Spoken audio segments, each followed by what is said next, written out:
We're continuing our series on interfaith studies. And I mentioned this a few weeks ago, but within world's religions, every religion has its own narrative, and it has its own language and symbols and icons, and each one has a specific thing that basically, if we get to the heart of it, I know religion, when it's gone really terribly wrong, ends up being controlling and oppressive, but at the heart of its origination is to give us meaning, is to give us some sort of language to articulate maybe how we got here, what we're doing with our lives, and what this all means. And so what we're trying to do is, in a world that feels really divisive in many different ways, we're trying to come together and go, how can we further understand each other? And obviously, politically, we have a lot of work to do, but with faith and traditions and spirituality, we also have a lot of work to do. So we want to be a community of people that could sit next to someone of a completely different faith or idea and hold space for them, and vice versa. Just like you wouldn't want them to push faith on you, that would also be the same. And I know I'm speaking to the choir, because you're not those people anyway. You are respectful people.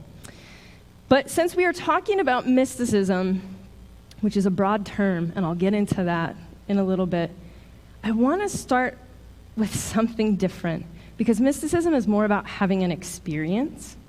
And so rather than talk for the entire time and teach, which I will do, I kind of want to create space for an experience. So we're going to take probably about 10 minutes, and we will do a guided meditation together to just sit and be and listen. And you know the drill. If you've been here long enough, you know how that goes. You know you can just sit and partake in how you want, as you're comfortable. It's not me doing the meditation. How many of you ever heard of Sarah Blondin? Got a couple folks. She writes fantastic meditations. We're going to go ahead and sit collectively and listen to that and just create space for that. Does that sound good? Awesome. As you're comfortable, you can go ahead and open your eyes if they're closed. Kind of come back to center for a minute. And I want to invite you into a space of hearing from a few different readings. Mysticism, although I could talk about it for probably ever, the best way it's often expressed is through song and poetry and art, because we're trying to describe something that is ineffable, unexplainable. And so I want to invite you into a space of listening to some poems from various mystic poets. This is a writing from the book Wild Mercy, and this is from a woman mystic. Her name is Mirabai Starr. The alchemy of longing. When you breathe into the pain of your losses, you detect the presence of a smoldering ember you thought you had snuffed out years ago. But there it is, fragrant and warm. If you blew on it now, it would burst into flames. Longing for God. But you don't even believe in God anymore. Not as a personified entity that grants wishes and smacks you down. And yet this burning, yearning has never really gone away. In your broken, open state, you remember what it feels like to feel separate from the one, to want union, to want it with every fiber of your being. This longing confounds you, and you don't even know what to do with it, so you press it back down. At first, you will not recognize the radiance hidden in all of the darkness that has befallen you. The grief, the longing. You will not be equipped with the skills required to translate the welcome home sign planted in your soul's ravaged landscape. It will look like a keep out. If someone were to tell you that your losses were a passage to a voyage across the sea of samsara, the suffering of illusion to the land of nirvana, the bliss of awakening, you would not believe them. Even if 20 people or 100 told you this pain was a blessing, you would not believe them. You might even want to hurt them. You will think you are doing it wrong, that your suffering is not redemptive.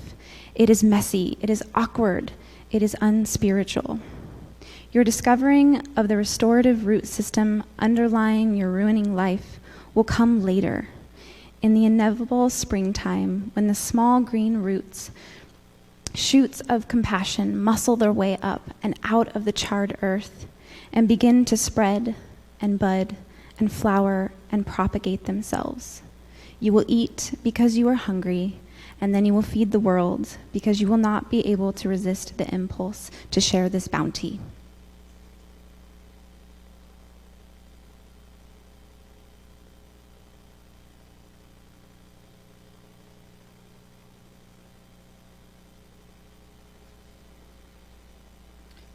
This is called Where Everything is Music by Rumi. Don't worry about saving these songs, and if one of our instruments breaks, it doesn't matter. We have fallen into the place where everything is music. The strumming and the flute notes rise into the atmosphere, and even if the whole world's harp should burn up, there would still be hidden instruments playing. So the candle flickers and goes out. We have a piece of flint and a spark. This singing art is sea foam. The graceful movements come from a pearl somewhere on the ocean floor. Poems reach up like spindrift in the edge of driftwood along the beach, wanting. They derive from a slow and powerful root that we can't see. Stop the words now. Open the window in the center of your chest and let the spirits fly in and out.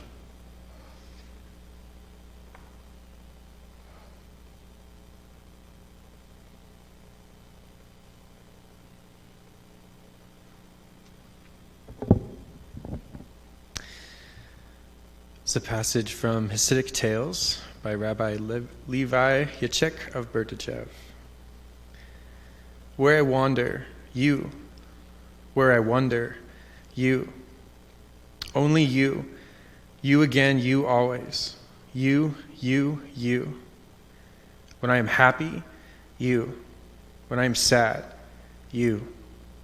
Only you. You again. You always. You, you, you. Sky, you. Earth, you. You above, you below. In the beginning, you. In the end, you. Only you. You again. You always. You, you, you. You. You're starting to hear words, if you've paid attention, words of some other, words of mystery. In the meditation and in the poems, you've heard these various words pop up: uncertainty, mystery. It's as if there's this deep longing. And mysticism, it's a broad, broad term, which I think can be confusing, difficult, and hard to define or describe. That's kind of the point. But simply stated, we could say that mysticism can often be described as a direct experience with the divine or union with God. And a lot of times we overcomplicate this word, but if we get straight to that, I'm going to guess probably most of you have had that at some point in your life. Or maybe you're not even sure it's God, but you think it's love or joy or fill in that word. But you've had an unexplainable experience or feeling, something that makes you feel like there might be an essence bigger than yourself. This is the heart of mysticism. And unlike the world's religions, mysticism, it isn't rooted in dogma or belief. So it has a completely different vibe. You know, you don't get someone up here saying, and this is how it is, and God said, you get a gentleness to it. You get an experiential tone. You get someone trying to describe a vibe or feeling that you can tell comes straight from here. You can tell it comes from an embodied heart-centered experience. And so even though it's not rooted in dogma or belief traditionally, it's based in experience. And the thing about mysticism, the experience that people face is vastly different. It could range from ecstatic and really charismatic for some folks, or it could range from really quiet and contemplative. If you're like me, I was raised in a really charismatic Pentecostal tradition, and I recognized a lot of the things that I saw there that maybe I didn't understand. Some of those might have been mystical experiences for people and myself. You might see somebody who feels completely not religious at all, but yet they have had these quiet experiences. And so it's all about personal experience. It's all about trying to have this union with God or divine or love, and it's engaging your heart or your intuition. So for me, to be able to speak on mysticism feels in some ways like second language, because I feel like this is something I've been living in my whole life without knowing what it's called. I feel like being able to talk about living from your heart and having this longing and connection for the divine and having these experiences is something I've faced. And they've ranged from all over the map, which I'll talk about later. But the word mystic originates from a Greek word. Mustes is the word that means initiated one. So that's the first phrase, or the first root word. It means initiated one. So if we want to look at an initiate is basically somebody who's like a beginner. So this is, they're learning something, they're a beginner, and they're trying to learn from inspired hidden knowledge. So that's sort of what this would be, is you're somebody that's a beginner, and you're trying to receive knowledge that might be hidden to everyone else. But then the word even derives further from another Greek word, muin, which basically meant close the eyes or lips. And it's really fascinating because the definition alone, and I won't try to keep it too heady, but the definition of the word mysticism alone or mystic alone, it's like it's telling us the secret to the mystical path right there. Like the definition alone is saying it's through the quiet, the rest, the closing your eyes, stop the chatter, stop talking, rest, stillness, solitude. It's that, and in that moment of contemplation, prayer, meditation, whatever your practice is, that's the way that you make a way for inspired divine knowledge, a direct experience. The origin of this word, as you may have heard in some of the poems or in the meditation, the word mystery, and the origins of this word are directly tied to a deep relationship with mystery. That's the whole point. It's sort of this ineffable, unknowable, indescribable, like knowable yet unknowable. It's like your heart knows, and yet you can't fully describe. That's what this is like. For some of you, maybe if you feel like you're more rational, logical, pragmatic, this is going to feel like left field, like a language you can't understand. For someone that might feel maybe heart-centered, intuitive-centered, you'll find that this is probably putting language to something that you've already been experiencing. And then there's some of you that might have a balance of both, right? I feel like most of us do. We sort of have a war with the head and the heart often. So when people hear the word mystic or mysticism, it can make them feel uncomfortable, and so, or nervous or scared. So I just, out of curiosity, when you hear the word mystic, what did you think, before I even said anything, what did you think initially when you hear mysticism? You can go ahead, and most of you know this by now, but you can go ahead and shout out maybe what came to your mind when you hear mysticism.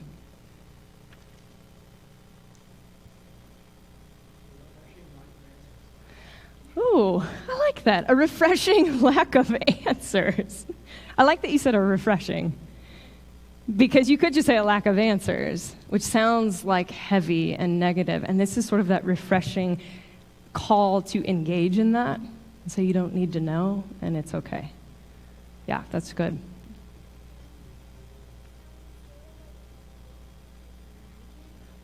Yes.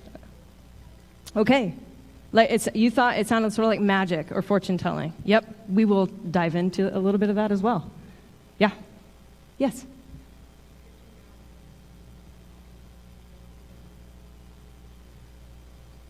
Okay, so searching out the mystery in life and being okay if you don't find the answers to those things. Absolutely. Had anyone ever heard this word before and maybe had a negative reaction? Some people are like, no way. Some people are like, uh-huh. Yep. If you were raised maybe in a very traditional, especially probably Christian-leaning home, this is a word that you probably associate with really negative things. And when I say negative, I mean like scary, dark, demonic, all that language. You will associate it with that. So for you, I want to offer this quote. Author and pastor Brian Zahn, who some of you might be familiar with, he says these words. He says in aspect of mysticism, he says, the Bible is in no way nervous about mysticism, but it's replete with accounts of mystical experiences. Think about the divine encounters of Abraham, Isaac, Jacob. Consider Joseph's dreams. Moses at the burning bush. The oracles of the prophets, which pause. The Bible is ridden with all kinds of oracles, prophets, fortune tellers, all kinds of things, and we tend to gloss over that. That's there. Some good, some bad. The visions of Ezekiel and Daniel. The revelations of Paul and John. The Bible itself is a result of mystical impressions. Now, if we talk about, and I want to repeat that word, the Bible itself is a result of mystical impressions. How many of you were raised to have that line of thinking? Not at all. No, not at all. Whether you were raised to think the Bible was the Word of God in a not mystical lens, or maybe you weren't raised with Christianity or the Bible at all, and to you the Bible seems stuffy, so you're like, I don't get how that's mystical either. So either view, you may be going, that's not what I think about this text. But, I mean, let's think about it. Who wrote the Bible? Humans, right? People. And they're writing from their account of their lives, their experiences with God. That is mysticism. When you were like, hey, I had a revelation. And some of it, if you've read, are wild and crazy. Like it said, Moses in the burning bush. Have you ever seen a burning bush burn and talk to you? I haven't either. If you have, talk to me afterwards, because I want to hear all about it. We may need to get you some help. There's weird stuff in there, like Prophet Ezekiel, who says the heavens were opened up and I saw visions of God. Right? There's lots of mystical language. It may be literal. It may also be metaphorical. Like, this is what it was like. I had this wild encounter, and it was like the heavens themselves opened up. Lots of language. And Brian Zahn is more of a progressive/evangelical. So for him to say this is also like, oh, okay, that's a bit shocking.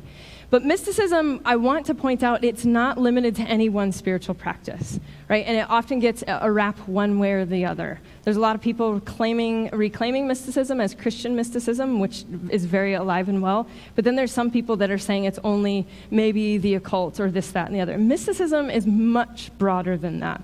It's not limited to one spiritual practice, but strands of mysticism can be found in nearly almost every faith tradition.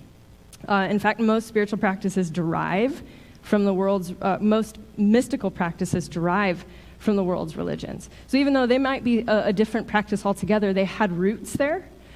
So just for kicks, why don't we go ahead and put up a slide? It might be a little hard to read. It also bothers me, I don't know if this bothers you, bothers me that some of them are going up and some of them are going down. Is anybody noticing that? Maybe that's the designer in me. No. Nobody cares. Move along. The designer in me is like, why is the Chinese tradition now flipped the other, or Judaism, never mind.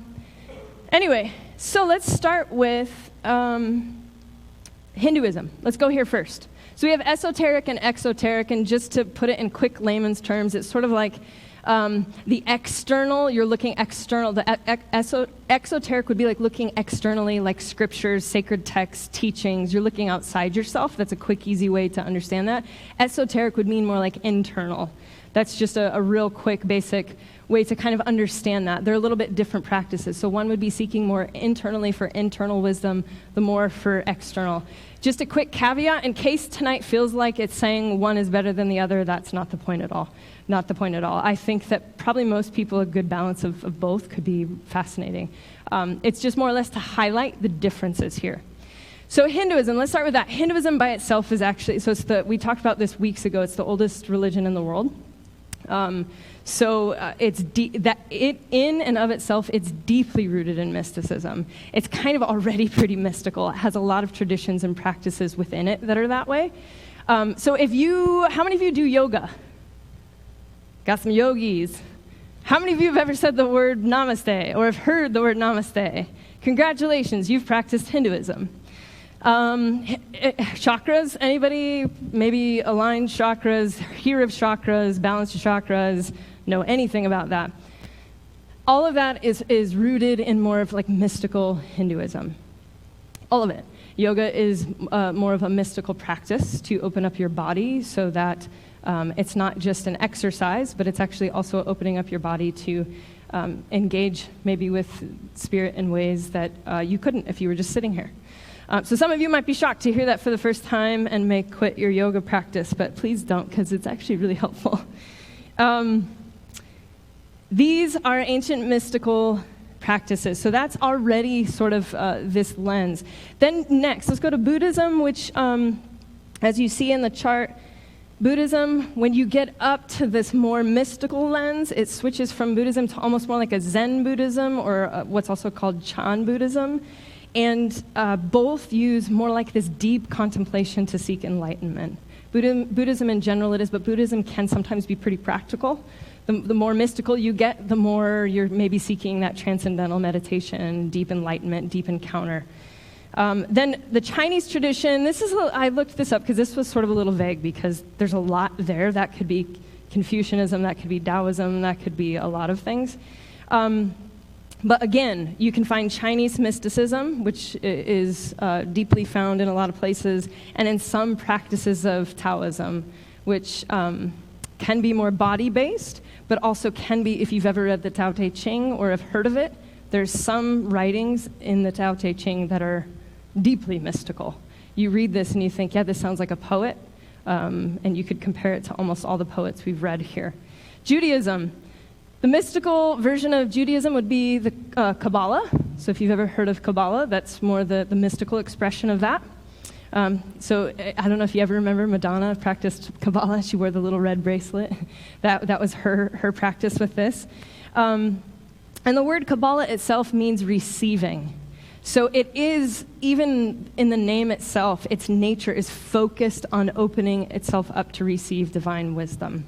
So it might not be so scholarly based, although I hear that there are some folks that practice that way. It might be more ritual based and just really opening your heart up to that. Then we have Christianity, which we go, how in the world does mysticism fit at all in Christianity? Besides some charismatic traditions, we have a really, really rich tradition of Christian mysticism, which I'll jump into in a minute. And then some forms of Christian Gnosticism, if you've ever heard of that. And then alchemy, which also is like, what? If you're not familiar with that. All of this stems out of that. They had roots in this and stemmed out of that. Then in Islam, you have Sufi mysticism, which would be someone like the poet Rumi.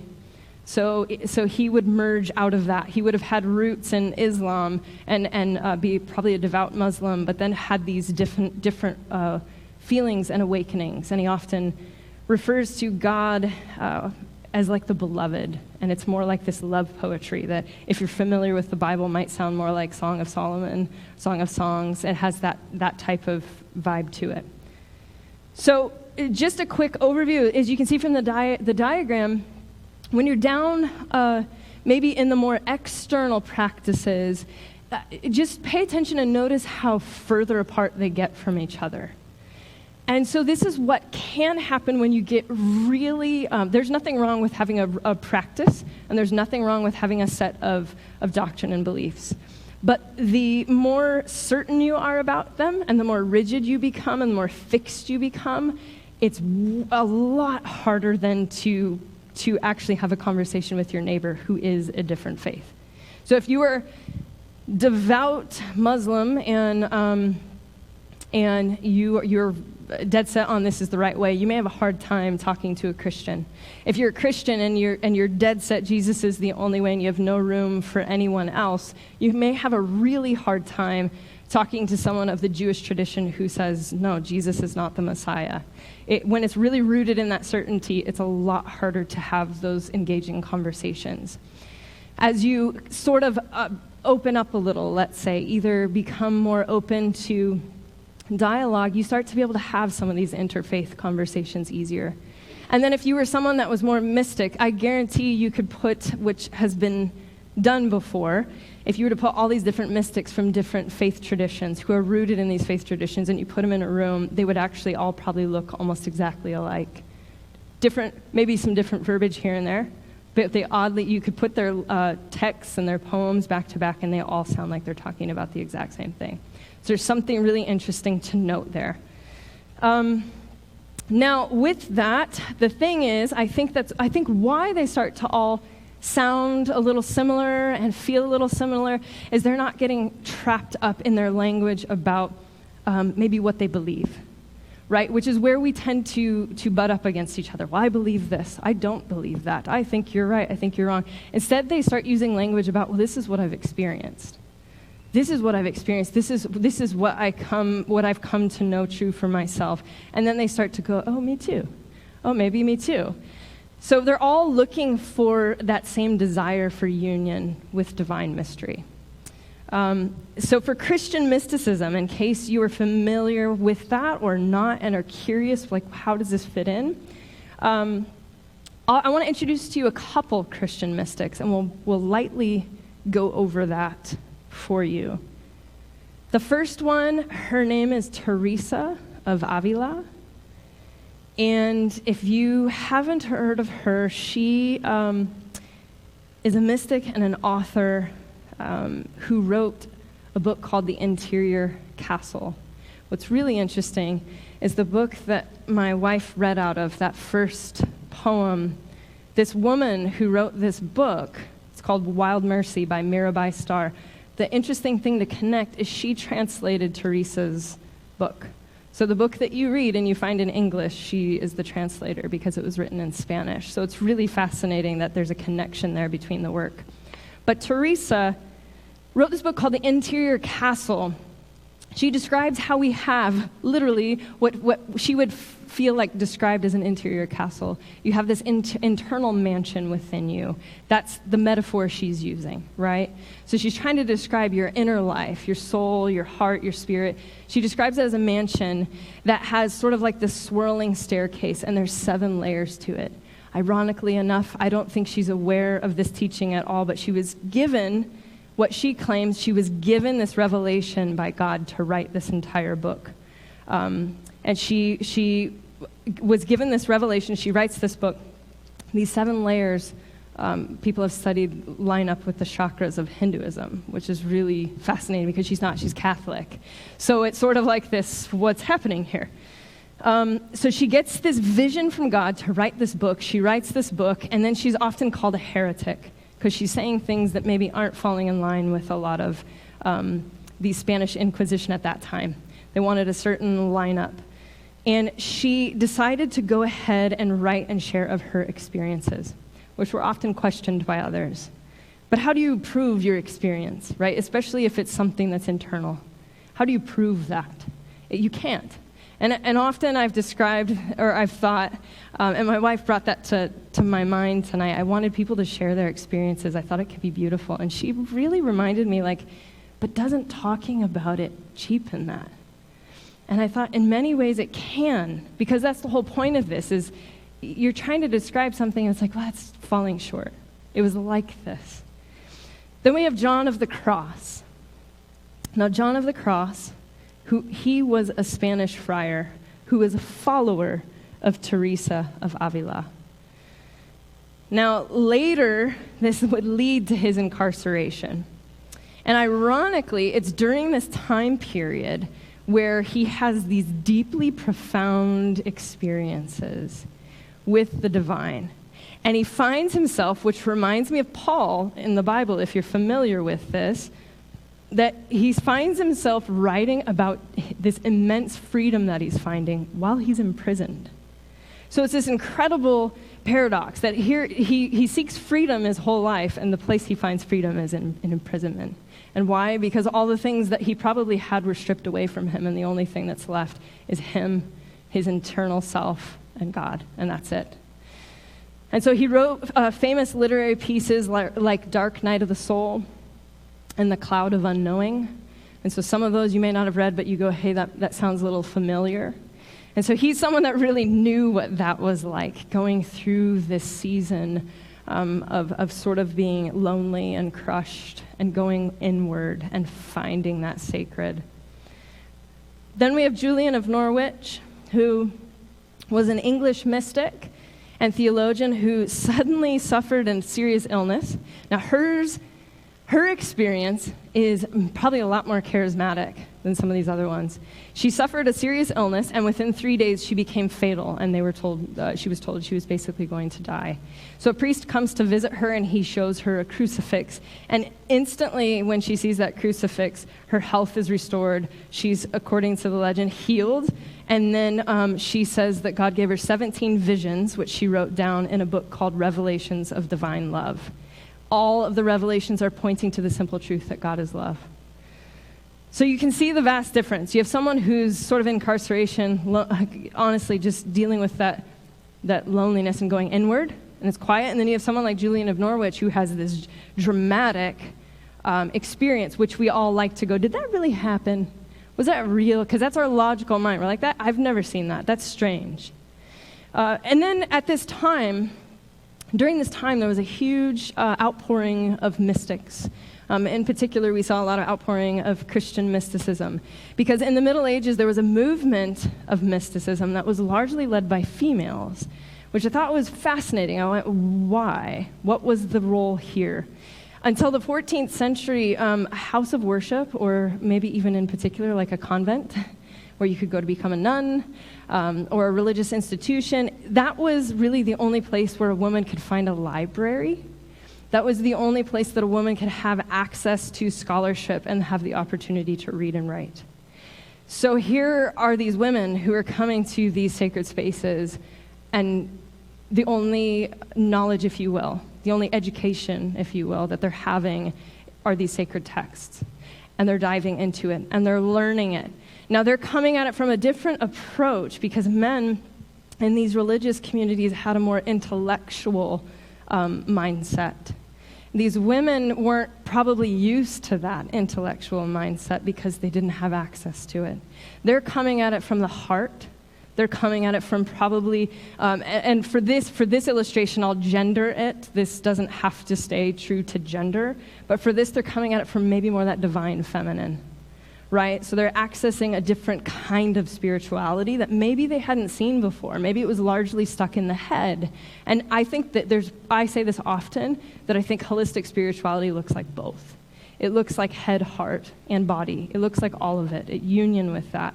But they're accessing something different, and so then they come at it completely different. And they start doing things that are maybe more creative and more visual and not intellectual from the intellectual standpoint that they were taught. It was kind of abstract. Other Christian mystics we often hear about are Joan of Arc, the Desert Fathers and Mothers, Thomas Merton, if you're familiar with Thomas Merton, he's a more modern mystic. And if you are the type that needs the biblical reference, you read of John the Baptist, who was, a lot of scholars think, was a part of this tribe called the Essenes, which was basically a mystical sect of Judaism.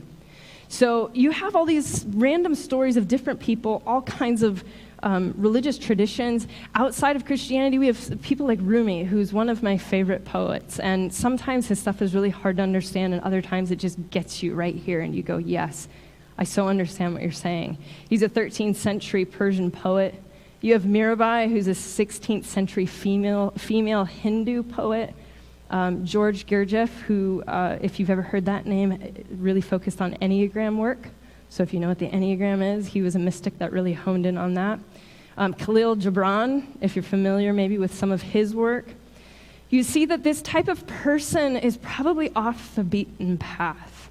This type of person might have said, hey, my tradition, maybe some of them might even love their tradition, but they go, I'm experiencing something else that doesn't fit in this box. What do I do with those experiences? And they decided to name them, express them, voice them, and give life to them. So in the mid-1900s, Catholic theologian Karl Rahner once wrote, in the coming age, we must all become mystics or be nothing at all. Now, if you're like, I'm never going to become a mystic, I don't think that's what he's saying. I think really probably what Carl's getting at is you have to have your own. If you're seeking a divine encounter, you have to have your own. You have to go inward. And I know that to be true for myself. Like, I was raised Christian. I have had many deep spiritual moments, many that I can't explain.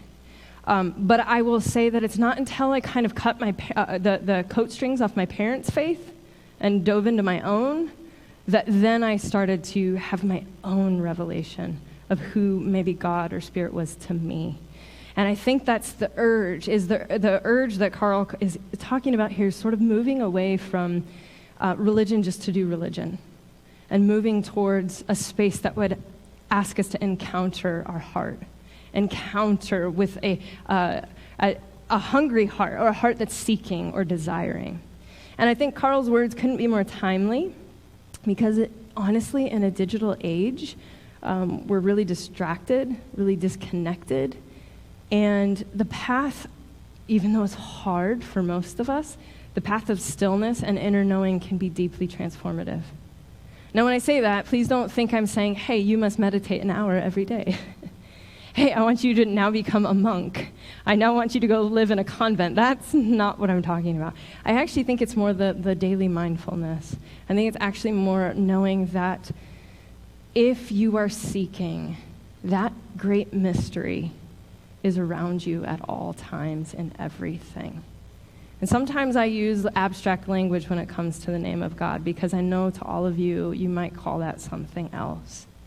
That mystery that we are forever trying to name, it's all around if we seek, if we have eyes to see. Now, I want to read you these words,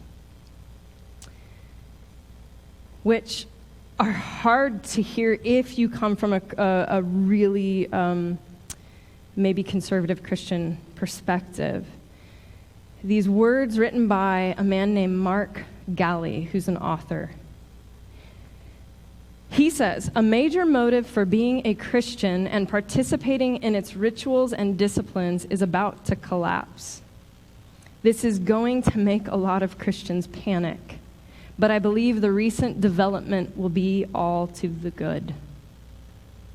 Okay, sit with that for a minute, because that might make you panic or sad or angry. Or you may go, yep, I agree. Can I tell you who Mark Galli is real quick? Because I think that will blow your mind more than his comment. Mark Galli isn't anti-Christian. He's not post-Christian. He is not anything other than, he's the editor-in-chief of the most evangelical magazine called Christianity Today. The editor-in-chief of Christianity Today, which globally, mind you, reaches 5 million Christian leaders each month. 5 million each month. Mark, probably way more Christian than I am, is saying the same thing that I think I'm noticing and that a lot of us are noticing.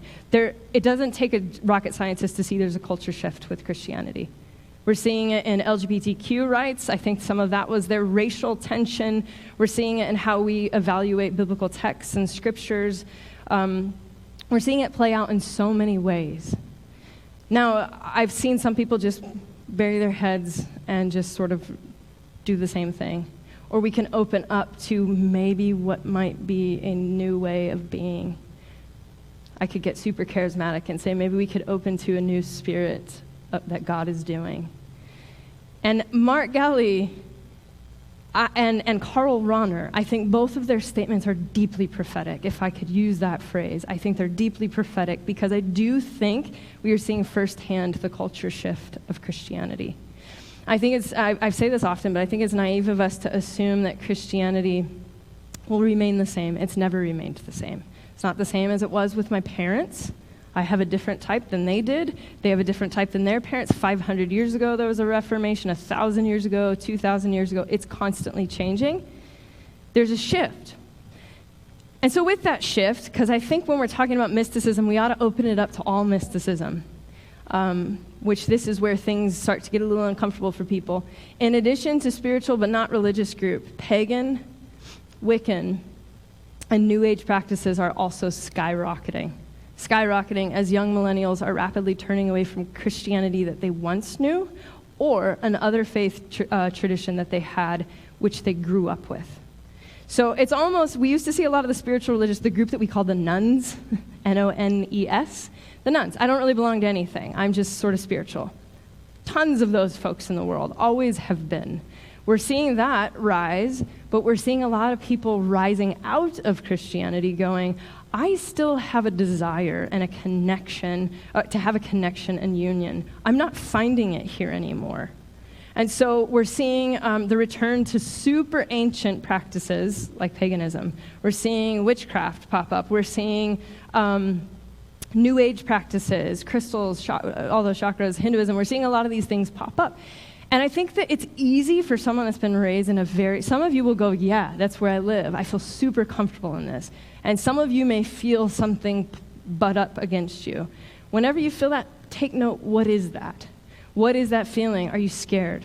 Do you feel like this is a negative energy? What is this? Knowing their heart's desires, knowing that they're seeking the same thing that you are seeking. And that's hard to sit with. And not everyone's going to agree with me on that statement, but they are seeking the same thing you're seeking, a union with the divine. Now, most of these traditions that I find ironic, the traditions people are going back to or pulling up again, are really, really tied closely to the cycles and rhythms of the earth. Does anyone find that ironic that in a very digital, disconnected age that we're going, wait a minute, I actually feel like I need a rhythm. I actually feel like I need a practice. I think that's why we're seeing a lot of liturgical practices come up within Christianity. It's like, I want to remember that when it's winter, that I rest.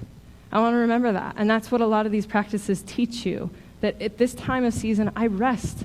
It's a time to chill. It's not a time to be busy. And we do the opposite. I said this at Christmas. We do the opposite. We shop. We decorate. We give gifts. I can't speak. We do all these things, and we do when really actually everything in nature goes dormant. And there's a slow down. And so a lot of people are noticing that. Like I have anxieties at an all-time high, and people are noticing I'm stressed, I'm anxious. And it's because we're not giving pause and breath for the interior life. And people are finding that elsewhere. So religion, I think, can give us a beautiful foundation, and it can give us paths to follow. Yet it can, not always, it can remain largely in the mind. I have been largely in the mind, if I'm going to confess right now. I've remained largely in the mind for probably the last year of my life. I felt like my mind and my heart were at war. Because how many of you, I don't want to put you on the spot, but how many of you would say, you've come from a previous faith tradition and maybe you've had a faith shift or a deconstruction or some sort of what is going on and you're now either in it or through it? It can feel sort of terrifying at first. And the first thing that you're like, this is the way I made sense of the world. It's all packaged pretty, and I get it. It makes total sense. Then you take one little corner or one little Jenga piece, or one little puzzle piece, and before you know it, the whole thing starts to get a little wobbly. It's sort of like, oh my gosh, the wheels are slowly coming off this thing, and I'm flying 1,000,000 miles in the sky, and I'm going to crash. That's how it feels. It feels shaky. And so then you go through this, which is easy for most of us. The pendulum swings from one form of certainty to a different kind of certainty. Now it's rational. I need to know. Let me explain it away. And I think it's really good to engage the intellect, but I don't think, let's be honest, I can tell you all day about who I think that God is. I can tell you all day about what I think the Spirit is. I can tell you all day about how I think these matters of going internally can change the world, but until you feel it, it does nothing. Am I right? Like I can teach you all day about something, you can teach somebody all day about something, but until it's felt inward, it does nothing. And so religion has largely, I think, operated out of the ego, which is, I'm right, I know all the answers. And I think in many ways it's being humbled and those wheels are coming off to make way for maybe a more humble experience that says that's not even the journey, that's not even the quest. The quest isn't even about having all the answers. The quest is about knowing. So I think that for myself, I've wrestled with a label for a long time. Christianity in its modern form feels really constricting to me. Yet I've admitted that's my roots, my heritage. I have so much invested in it and so much I love. And yet I have these experiences over here. They're outside this box that don't make sense and don't fit in that box, and the box now feels shattered. And so I know many of you feel the same way. And for many of you, I think it's because maybe there's an inner call into knowing, to experiencing something different. So before we bash world religions, because it's easy for a lot of people to do, they actually started most of our mystical experiences. I think that's what they were birthed out of. People trying to make sense of the world. The kingdom of God is like. You have this revelation. It is like this. It is like that. You're trying to put language to an experience. But what happens when you have an experience and maybe you try to relive it again and again and again and again? Or you have an experience and you try to enforce it and make it universal. The way I experience God is this way. You have to too. You have to too. You have to too. That can happen a lot. I experienced such a life-changing thing. It changed my life. It has to change yours. What does it look like to release ego and control and say, if we leave that up to them and their internal seeking and knowing, seek and you will find. It's like the most Jesus statement ever. Ask and you knock, seek and you'll find. It really is. Let them seek and they will find. You're not the person that shows them the way. Seek and they will find. It can be, so with what I'm saying with that is it can be easy to put a stake in that experience and stay there. To set up camp and never move and grow beyond that moment. And I think that seeking the mystical is sort of chasing that ever evolving and growing divine moment. I want to go ahead and invite you into a space again. I know that's kind of heady. For mysticism, that's actually extremely heady. To be honest, what I should have done for mysticism is just been like, light a candle and let's sit here for an hour. That actually would be more accurate. Way more accurate.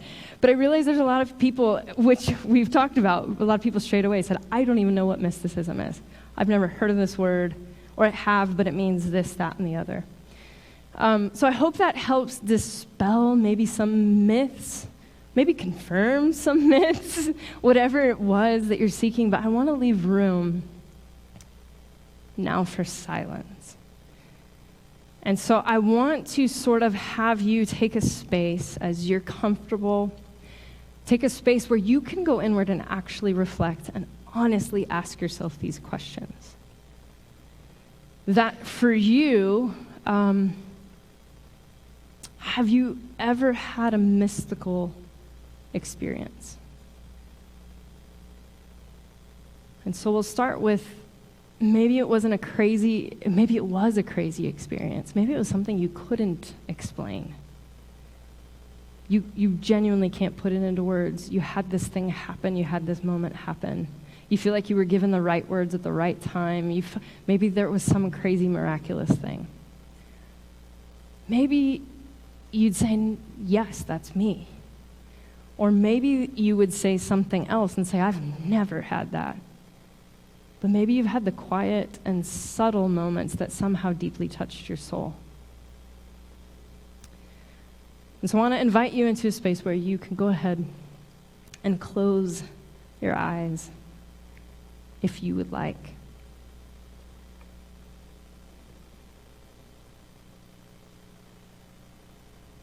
And so just like the Arizona sunset, have you ever seen one? And maybe it made you feel like a love letter from the universe? Like it was specifically designed for you and you just couldn't wait to shout that out to people like, look. You take a picture of it, it doesn't even come close.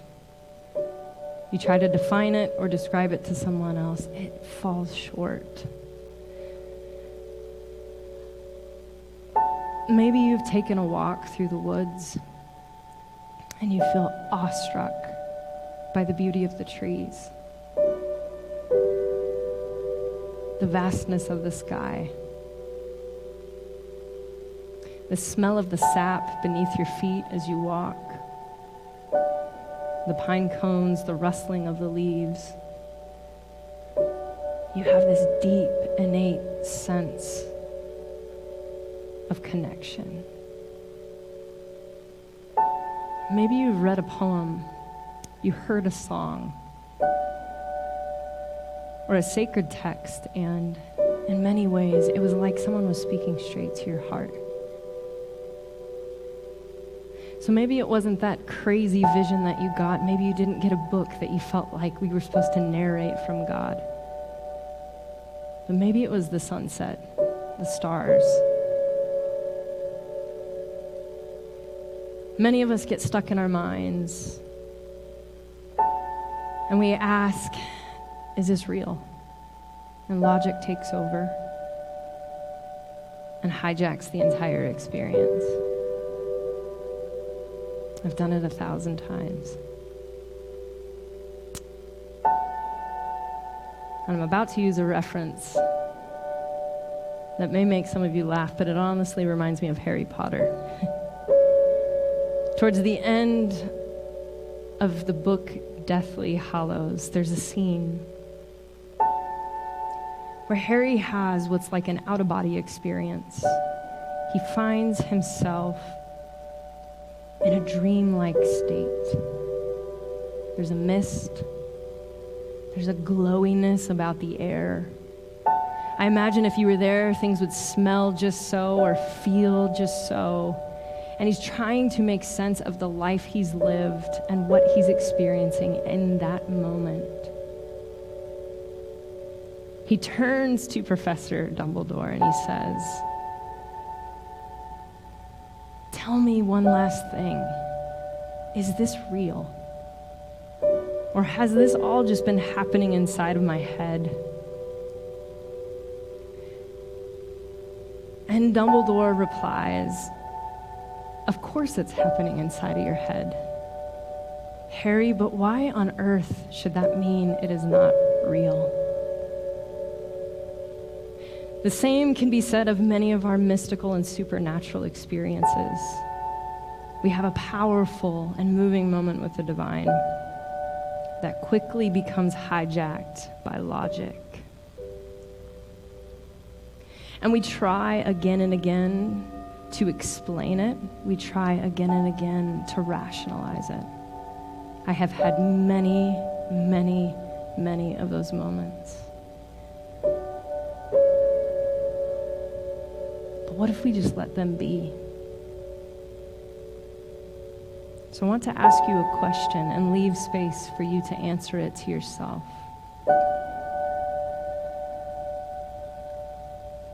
How is the divine, or you can replace that word with what you're comfortable with, how is the divine revealed in the world around you and within you, or maybe even as you?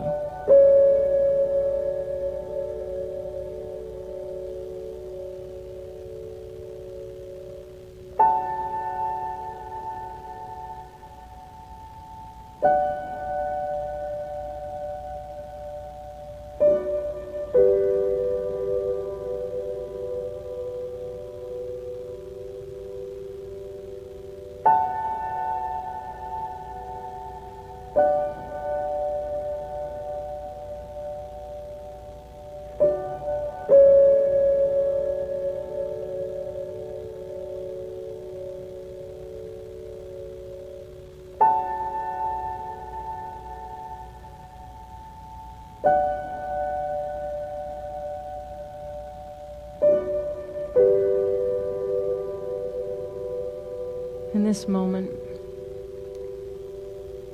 what is presence speaking to you?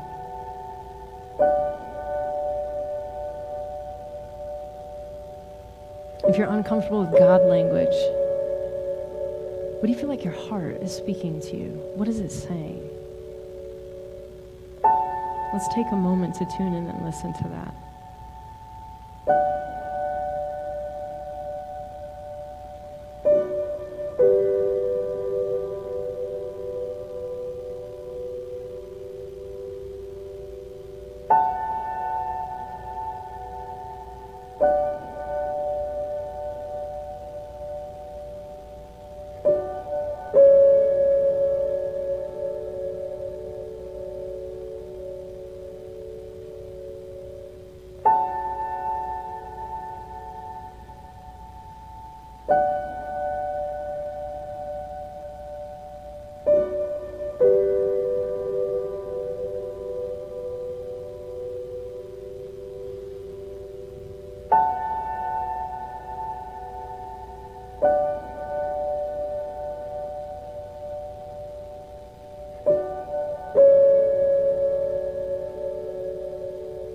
See, it's hard to hear from your heart. It's hard to hear from the divine. It's hard to hear that still small voice of God in a life that's overprogrammed, in a life that's stressed, in a life that's full of anxiety, as so many of ours are.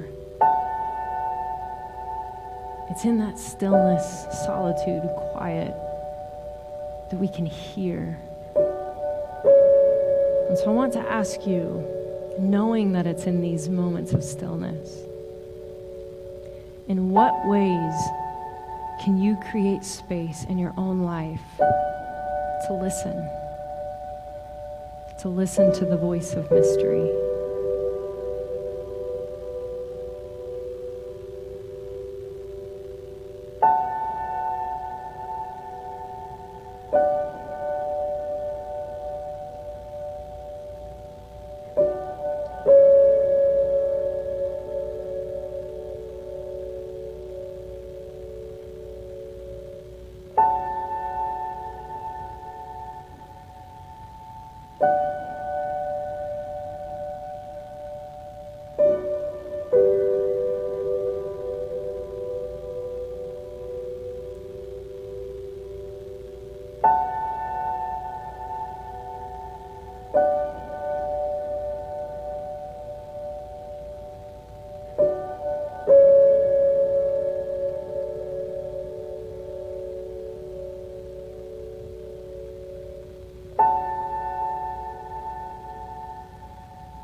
When you feel comfortable, when you feel ready, you can go ahead and open your eyes.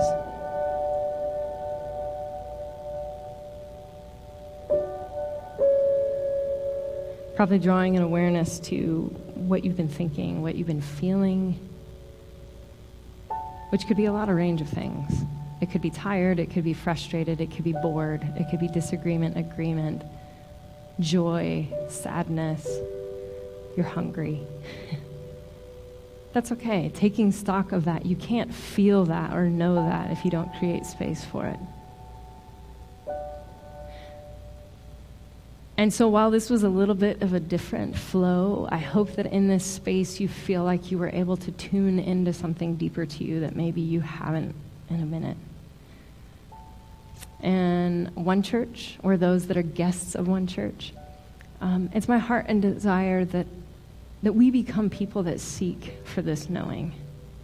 Many of us already are, many of you are, but that we would cultivate that in our own lives and in the lives of others.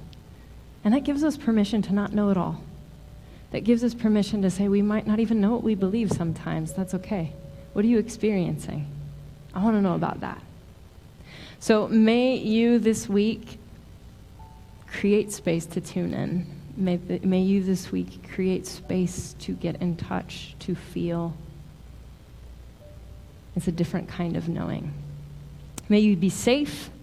May you not come next week because we won't be here. May you come the next week and open up your heart to listen to a different experience, a different journey, someone who has had a different kind of knowing. And may you do the work, the hard work of love and loving each other and loving your neighbor and loving yourself. Go in peace, be blessed, have a great week, y'all. Take care.